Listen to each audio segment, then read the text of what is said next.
Web series 1992 इन दिनों काफी चर्चे में है। यह कहानी है हर्षद मेहता की। जी हाँ, वही हर्षद मेहता जिसे एक जमाने में स्टॉक मार्केट का अमिताभ बच्चन भी कहा जाता था। इनका पूरा नाम हर्षद शांतिलाल मेहता था। करीब 5,000 करोड़ का घोटाला करके हर्षद मेहता ने पूरे भारत को हिला कर रख दिया था।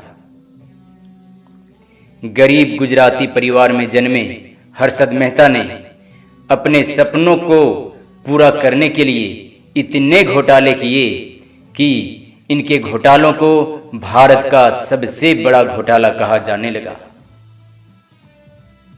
जब स्टॉक मार्केट की बात होती है तब हर्षद मेहता का नाम न आए यह संभव ही नहीं है। इनकी कहानी किसी बॉलीवुड मूवी से कम नहीं है। हर्षद मेहता का जन्म 1954 ईस्वी में राजकोट, गुजरात में हुआ था। न्यू इंडिया इंश्योरेंस कंपनी में काम करते हुए इनकी दिलचस्पी स्टॉक मार्केट में बढ़ी और धीरे धीरे हर्षद मेहता 1990 ईस्वी तक इंडियन स्टॉक मार्केट का एक बड़ा नाम बन चुके थे। कई बड़े निवेशकों की नज़र हर्षद पर टिकी रहती थी।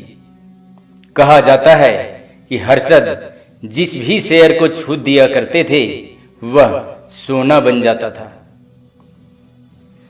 इन्हें स्टॉक मार्केट की बहुत ही अच्छी समझ थी, लेकिन उनके लालच ने आगे चलकर एक घोटाले का नया रूप ले लिया। बैंकिंग सिस्टम की खामियों का फायदा उठाकर इसने बड़े बड़े घोटाले किए। टाइम्स ऑफ इंडिया की जर्नलिस्ट सुचेता दलाल को जब इस बात की भनक पड़ी तब 23 अप्रैल 1992 ईस्वी को सुचेता दलाल ने इस पूरे सच्चाई को अपने रिपोर्ट में छाप दिया। जब घोटाले सामने आने लगे तो जिस तेजी से स्टॉक मार्केट उठा था उतनी ही तेजी से वह नीचे गिर पड़ा, जिससे हर्षद मेहता को फॉलो करने वाले बहुत से निवेशक पूरी तरह से बर्बाद हो गए।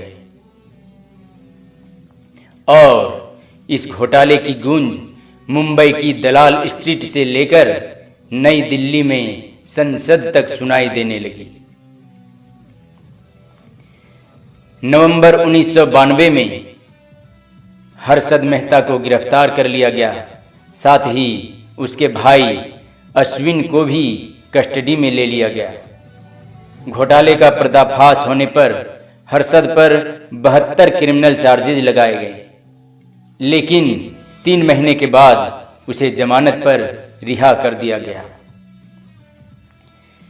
जेल से बाहर आने के बाद हर्षद ने खुलासा किया कि उन्होंने उस समय के प्रधानमंत्री पीवी नरसिम्हा राव को 1 करोड़ रुपये उनकी पार्टी में दिए थे, लेकिन यह बात कभी साबित नहीं हुई।